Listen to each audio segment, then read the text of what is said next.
Welcome.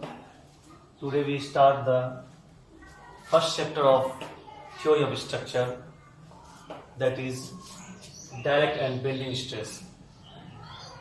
आप लोग सभी लोग इससे पहले थर्ड सेमेस्टर में मॉस में बहुत सारी चीज पढ़ चुके हैं। क्या स्ट्रेस क्या होता है ना? स्ट्रेस क्या है? Force by area. फोर्स किसी सरफेस पर कितना फोर्स लग रहा है उसको अगर total force divided by area कर देंगे तो क्या निकलता है? स्ट्रेस निकलता है, जो आप लोग थर्ड सेमेस्टर में बहुत अच्छे तरीका से पढ़ चुके हैं, उसमें कोई कंफ्यूजन नहीं होगा। और थर्ड सेमेस्टर में आपने बेंडिंग पढ़ा है और बेंडिंग स्ट्रेस भी निकालने जाना है। तो स्ट्रेस बेसिकली दो तरह का हो सकता है। किसी सिस्टम पे अगर फोर्स लग रहा है किसी भी सरफेस पर, तो ऑब्जेक्ट में अगर वो फोर्स का तो नेट फोर्स जो है सीजी से, सीजी मतलब उसके सेंट्रॉइड के एरिया से अगर फॉलो कर रहा है, एरिया के थ्रू जा रहा है, नेट फोर्स का जो action of force line of force जो है अगर सीजी से जा रहा है तो उसको हम कहते हैं सेंट्रिक फोर्स। और जब इस तरह केस में जो स्ट्रेस हम निकालते हैं, क्या निकालते हैं? Force by cross sectional area. तो इस तरह के स्ट्रेस क्या कहते हैं? हम डायरेक्ट स्ट्रेस कहते हैं। इस तरह से क्या कहते हैं? Direct stress. अगर यही स्ट्रेस, अगर ये force, line of action of this force अगर सीजी से नहीं गुजरे, सीजी से नहीं जाएगी, तो हम कहेंगे कि ये कैसा फोर्स है? इसेंट्रिक फोर्स है। कैसा फोर्स है? इसेंट्रिक फोर्स है। जैसे फर्ज ये कीजिए, ये सपोज ये ऑब्जेक्ट है, इस ऑब्जेक्ट का क्या है? ये सीजी है, सीजी लाइन इस तरह से गुजर रहा है, और जो फोर्स है, जो अप्लाइड फोर्स है, वो आपका सर्टेन डिस्टेंस यहां से, इसके सीजी से सर्टेन डिस्टेंस पे लग रहा है।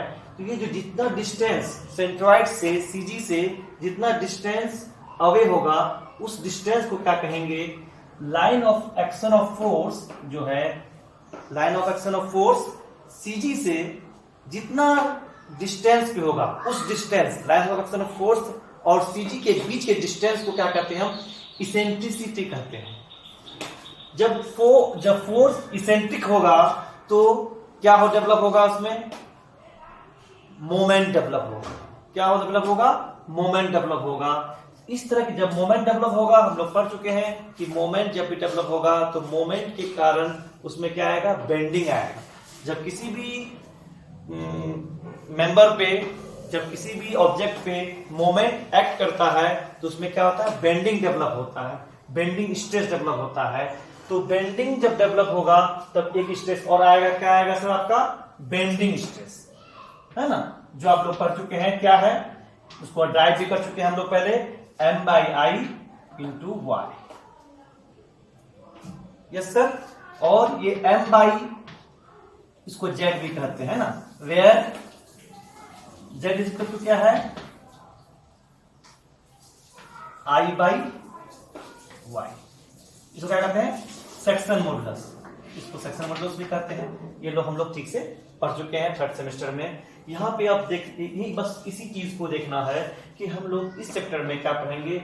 स्ट्रेस जब, जैसे यहाँ पे आप एक फिगर देख लीजिए, इस फिगर में किसी ABCD एक प्लेन है, इस प्लेन में जब P लोड लग रहा है तो P कहाँ पे लग रहा है? आपका सेंटर सीजी पे लग रहा है। इस तरह के जब केस में आपका जो स्ट्रेस डेवलप हुआ P/A ये क्या है? आपका यूनिफॉर्म है और सारे के सारे सेक्शन में क्या है? इक्वली लग रहा है, जिसका मैग्नीट्यूड कितना है? आपका P/A है।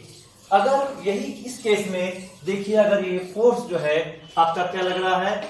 सर्टेन डिस्टेंस फ्रॉम सीजी है, तो इस तरह का फोर्स को कहेंगे इसेंट्रिक फोर्स। और ये जो जितना डिस्टेंस होगा क्या कहेंगे? इसेंट्रिसिटी। जो इसेंट्रिसिटी की वजह से क्या डेवलप हुआ?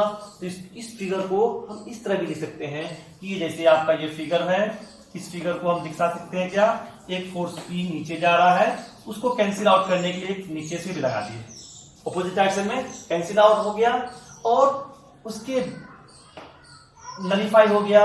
अब उसको इस तरह हम लिख सकते हैं, यहाँ पे P है। अगर इसको P डाउनवर्ड अपवर्ड दोनों तरफ से P लगा दिए तो क्या होगा? नलीफाई हो गया। और इस फिगर को ये अगर रिप्रेजेंट करेंगे तो ये होगा कि एक फोर्स लग रहा है, सेंट्रिक फोर्स जो सेंटर पे लग रहा है, जिसके कारण क्या डेवलप होगा, डायरेक्ट स्ट्रेस डेवलप होगा, जिसका वैल्यू कितना होगा, sigma naught is equal to P by a. और दूसरा यहाँ पे डेवलप होगा, चूंकि ये इस फिगर में क्या लग रहा है आपको, यहाँ पे एक P है, P फोर्स लग रहा है क्या अपवार्ड, और यहाँ पे P फोर्स क्या है डाउनवर्ड है, जिसके कारण क्या होगा, यहाँ पे कपल मोमेंट डेवलप होगा। जब मोमेंट डेवलप होगा तो जाहिर सी बात है, जब किसी भी मेंबर पे मोमेंट डेवलप होगा तो वहां पे मोमेंट के कारण क्या डेवलप होगा, बेंडिंग स्ट्रेस। अब हम लोग जानते हैं कि मोमेंट जब किसी सेक्शन पे डेवलप होता है तो बेंडिंग स्ट्रेस डेवलप होता है, और बेंडिंग स्ट्रेस का नेचर क्या होता है, वो न्यूट्रल एक्सिस पे से ऊपर क्या होता है, आप एक बेंडिंग जो है, बेंडिंग स्ट्रेस जो है इक्वली नहीं लगता है।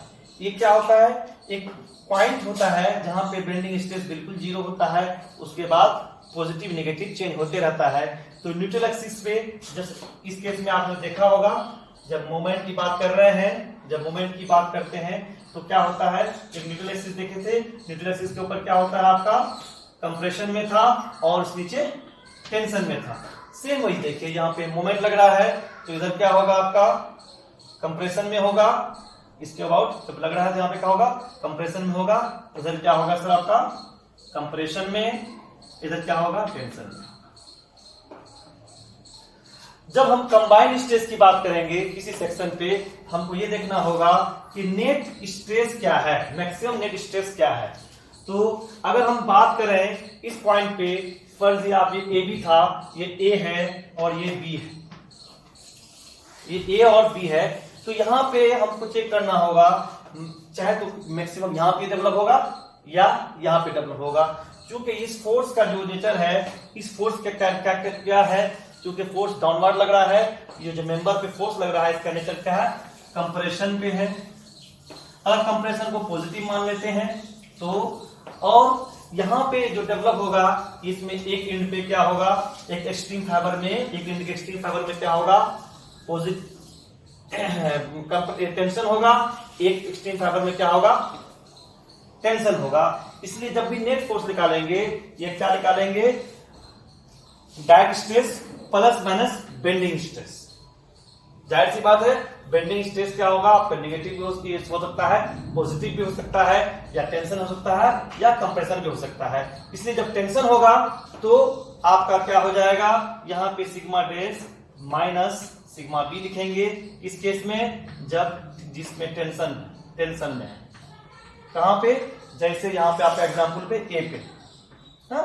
फिर क्या होगा, फिर सिग्मा नॉ प्लस सिग्मा बी, कहां पे कंप्रेशन है सर, कहां पे sir, at B, at B.